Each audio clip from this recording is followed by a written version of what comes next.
식이장애란. 안녕하세요. 건희. 강희입니다. 음식을 먹는 행동은 몸의 생리적 상태와 외부 환경 간의 상호작용에 의해 일어나게 됩니다. 몸의 생리적 상태에는 신경 전달 물질이 기능을 잘 하고 있는지, 음식물 소화가 잘 되고 있는지, 에너지 대사가 원활한지, 냄새와 맛을 잘 느낄 수 있는지 등에 해당되고, 환경 조건에는 음식의 맛, 새롭거나 낯선 음식, 영양 구성, 온도, 다른 사람들과 같이 식사하는지, 스트레스 상황에서 식사하는지 등의 외적 조건이 포함됩니다. 이런 여러 요인들의 문제가 생겨 발생하게 되는 식이장애는 크게 두 가지 증세가 있습니다. 먹지 않으려고 하는 식욕부진증과 너무 많이 먹으려고 하는 대식증입니다. 골고루 균형 있게 영양 섭취를 해야 하는 성장기의 청소년들에게 섭식장애는 매우 큰 문제가 될 수 있습니다. 식이장애의 두 가지 양상.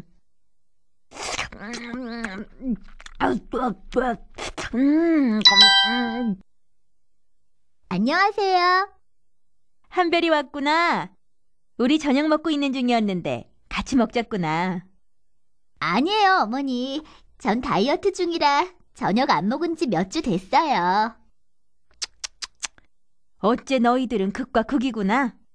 한 녀석은 그만 먹어라 밥그릇을 뺏어도 계속 먹고, 한 녀석은 다이어트라고 물만 먹고 있으니.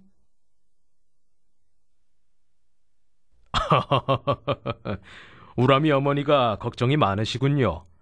우람이는 신경성 대식증, 한별이는 신경성 식욕부진증의 초기 단계인 것 같습니다.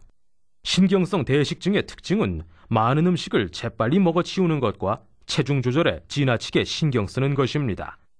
복통과 구역질이 날 때까지 먹은 후 체중 증가를 막으려고 일부러 토하고, 이어서 죄책감, 우울, 자기 혐오감으로 괴로워하게 되죠. 먹는 것을 절제하지 못하는 것에 대해 두려움을 가지며 먹기 쉬운 고칼로리 음식을 먹고 정상 체중을 유지하기도 합니다. 반대로 신경성 식욕부진증의 환자의 사진을 보면 기아 상태 때문에 뼈만 남게 된 것이 아닌가 눈을 의심하게 될 정도로 심각한 경우도 있어요. 이와 같이 체중과 음식에 몰두해서 체중 감소를 위해 극단적 행동을 한다던가, 체중이 늘어날까봐 극심한 두려움을 가지고 일부러 체중을 무리하게 줄이는 행동이 나타나는 정신질환이 신경성 식욕부진증입니다. 왜 식이장애가 일어나게 되나요? 제가 워낙 잘 먹어서 우람이도 먹성이 좋은가 보다 했더니 대식증으로 발전할 위험도 있는 거군요. 이런 식이장애가 일어나는 이유는 뭐죠? 대식증은 생물학적, 사회적, 심리적 요인이 관련되어 있을 것으로 연구되고 있으나 정확한 원인을 알기는 어렵습니다. 반대로 식욕부진증의 경우 환자의 가족 중 우울증이나 강박장애 등의 질환이 있는 가족들이 있는 경우가 간혹 보고되어 가족 간 관련성이 일부 있을 수 있으며, 날씬함, 운동, 젊은 모습을 강조하는 사회 분위기의 영향도 있을 것으로 생각됩니다. 심리적으로는 음식에 대한 공포 회피 반응으로 보기도 하죠. 하지만 개별 환자에 대한 특정한 원인을 찾기 어려운 경우가 많아요. 식이장애의 진단은 어떻게 하나요? 우람이 녀석이 요즘 심하다 싶을 정도로 무섭게 먹어대고 있는데요. 대식증인 건가요? 한별이도 벌써 몇 주째 다이어트 한다고 물만 먹고 있고요. 걱정돼요. 대식증은 신경성 식욕부진증보다 흔하고 여성에 많으며 대부분 12세에서 35세 사이에 나타납니다. 먹는 것에 대한 지속적인 몰두, 음식물에 대한 참을 수 없는 갈망, 폭식, 구토, 굶기, 약물 사용, 비만에 대한 병적인 공포 등의 증상이 나타나게 되죠.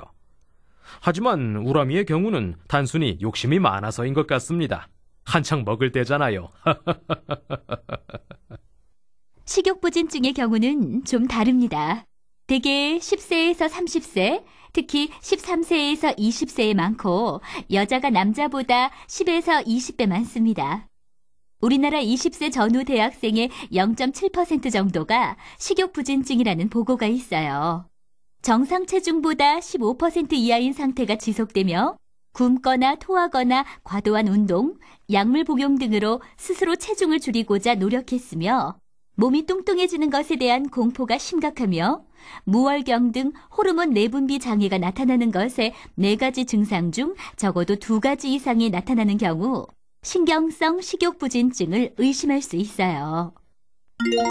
식이장애의 증상.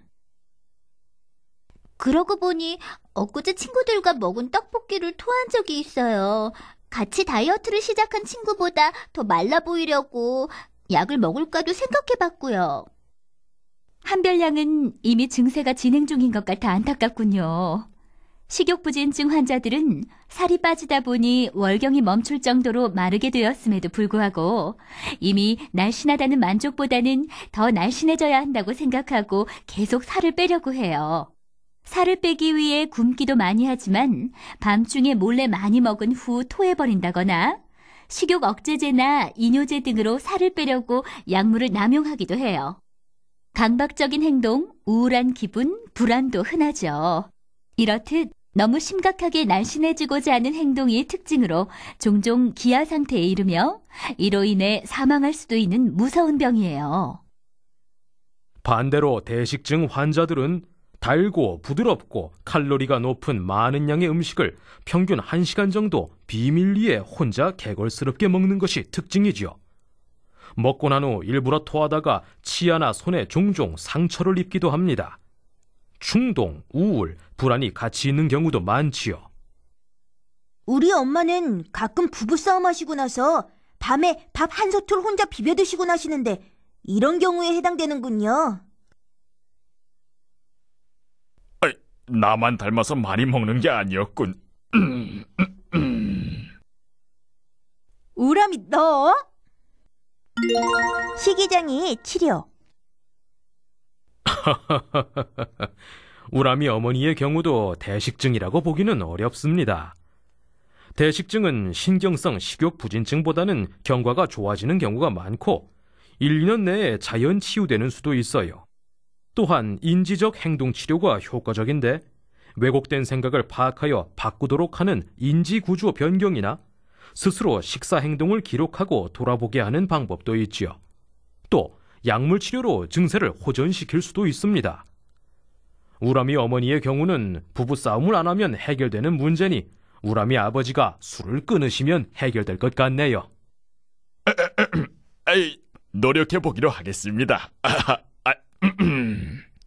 우람이 식구들보다 한별이가 걱정이네요.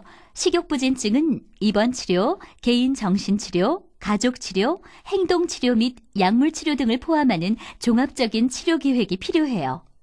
우선 환자 자신이 치료에 협조하고 참여하는 것이 중요하며 체중을 꾸준히 늘리고 영양 균형을 회복시켜 기아 상태와 그로 인한 합병증을 막아야 합니다.